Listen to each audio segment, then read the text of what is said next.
ஒரு அழகான ஒரு செய்தியை பெருமானார் ஸல்லல்லாஹு அலைஹி வஸல்லம் அன்னவர்கள் சொல்லிக் கொடுக்குறாங்க. அல்லாஹ் எப்படி அருள் வழங்குகின்றானோ, யாருக்கு அல்லாஹ் அருள் வழங்குவான் அப்படின்னு சொன்னா இவருக்கு அப்படின்னு சொல்லி இந்த செய்தியை சொல்றாங்க. இதா தகல்தும் அலல் மரீலி, நீங்க ஒரு நோயாளி இடத்துல நீங்க போனீங்க அப்படின்னு சொன்னா, ஒரு நோயாளியை பார்க்கறதுக்காக வேண்டி நீங்க போனீங்க அப்படின்னு சொன்னா ஃபனஃபிஸ் லஹு ஃபில் அஜல், அந்த நோயாளி இடத்துல நீங்க போயிட்டீங்க அப்படின்னு சொன்னா, அவரை நலம் விசாரிக்க சென்றால் அவருடைய வாழ்நாளை பற்றி அவருக்கு நம்பிக்கையூட்டக்கூடிய வகையில் அவரிடத்துல நீங்க பேசுங்க. ஒரு நோயாளியை நீங்க சந்திக்க போனீங்கன்னா, அவர் உடம்பு சரியில்லாம இருக்கிறாரு, அப்போ அவருடைய வாழ்நாளை நம்பிக்கையூட்டக்கூடிய அளவுக்கு அவர்கிட்ட பேசணும். நீங்க கவலைப்படாதீங்க, உங்களுக்கு எந்த விதமான குறையும் இருக்காது, அந்த மாதிரி அவருக்கு என்னெல்லாம் சொன்னா அவர் சந்தோஷம் அடைவாரோ, ஒரு திருப்தி கொள்வாரோ, அவர் ஆறுதல் அடைவாரோ, அந்த மாதிரி ஆறுதலான விஷயங்களை, அவருடைய வாழ்நாளை பற்றி நம்பிக்கையூட்டக்கூடிய விஷயத்துல அவர்கிட்ட நீங்க பேசுங்க. அடுத்து சொல்றாங்க, அந்த மாதிரி சொல்றதின் மூலமாக அவருடைய விதி ஒன்றும் மாறுகிறார். நம்பிக்கையூட்டக்கூடிய வகையில பேசுவதன் மூலமாக அவருடைய விதி ஒன்றும் மாறிடாது.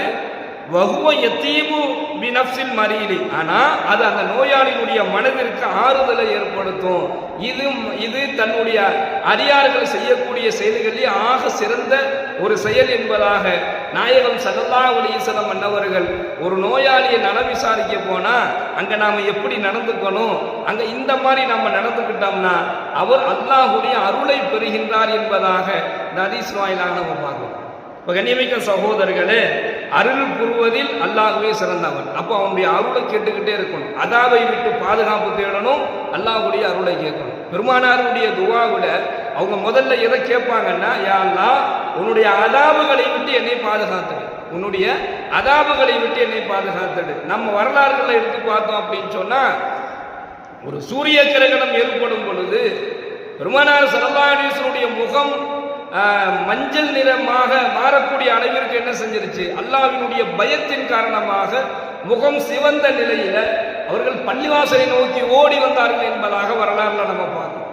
அப்போ ஒவ்வொரு நாளும் பெருமானார் ஸல்லல்லாஹு அலைஹி வஸல்லம் அன்னவர்கள் அல்லாஹ்வுடைய அதாபை விட்டு பாதுகாப்பு தேடுவாங்க. அதனாலதான் கேட்பாங்க, யா அல்லாஹ் உன்னுடைய அருளை வழங்கு, உன்னுடைய அதாபை விட்டு என்னை பாதுகாத்து விடு. இன்னும் அடுத்து அந்த அருளை அல்லாஹ்விடத்திலிருந்து பெறணும் அப்படின்னு சொன்னா, இங்க வாழக்கூடிய சக மனிதர்களிடத்துல நாம அருளோடு நடந்து கொள்ளணும், நாம கண்ணியத்தோடு நடந்து கொள்ளணும். எந்த அளவுக்கு அப்படின்னு சொன்னா, பெருமானார் ஸல்லல்லாஹு அலைஹி வஸல்லம் பழக்கம் இப்படி இருந்துச்சு. 3 நாட்களில் ஒரு நோயாளியை நாயகம்